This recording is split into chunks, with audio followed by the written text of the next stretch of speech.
Hey fellow backyard boyers, Nick here. Now today I'm reviewing the Spyderco Pacific Salt. Now this was the first Spyderco knife I've ever owned, and I bought this one about 7 years ago. I bought this because at the time I was doing a lot of scuba diving and spearfishing, and I wanted something that I could keep as a backup to my dive knife that I wouldn't have to worry about rusting. Now the blade is made of H1 steel, and according to Spyderco, it will not rust. Now this is supposed to be an absolutely carefree knife. You don't have to do anything to it. You don't have to take care of it. And it won't rust, it won't corrode, and it'll be fine. Now, I used this almost every day for about 3 years, and I love this knife.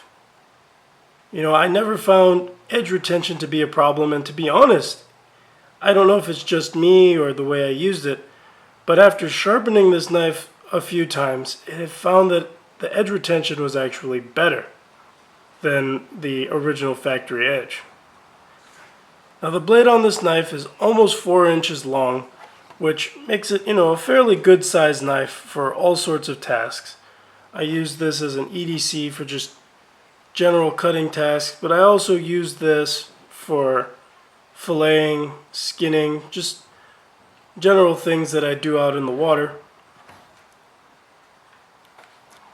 Now when it comes to rust resistance, I think this is pretty much up there in terms of being able to resist corrosion from salt.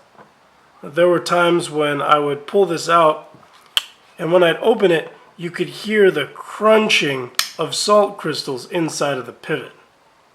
And even then, just a little rinsing with fresh water and it's good as new.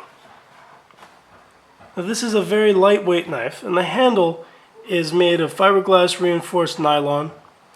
I really like the feel of it. It's nice and grippy in the hand even when wet, and the jimping on the blade is nice, especially if I was wearing gloves or anything like that.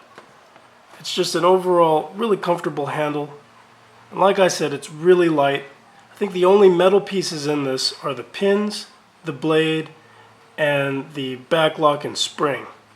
And of course the pocket clip, which you can see this knife no longer has. Now I have this Pacific Salt, but I also have the regular Salt model, which is a lot shorter. And on both of them, I wasn't happy with the pocket clip. It kept coming apart. I've heard that some guys use Loctite, but I ended up losing the pocket clips on both of them. Now honestly, I like this knife better without the pocket clip, and if I ever bought another one of these, I'd remove the pocket clip right away and replace it with a lanyard or something similar to that. So the locking mechanism on this knife is a lockback. I really like the way Spyderco does their lockback mechanisms. This knife doesn't have any liners, it's all fiberglass reinforced nylon, so it's really light, and while there is a little bit of flex in the handle material itself, there's no play in the blade. Everything's really nice. It's always had a good lockup. I've never had any problems with it failing or slipping or anything like that. So in conclusion, this is a great all-around pocket knife. Like I said, I carried it as an EDC, but I mainly got it for scuba diving and spearfishing. And I think this is great for somebody who does a lot of work in or around the ocean or bodies of water, because it's really low maintenance. You can throw this in a tackle box or at the bottom of a boat, and you don't have to worry about it. You just leave it there, and it'll be there when you need it. So here it is. Thanks for watching, and I'll see you guys next time. Bye.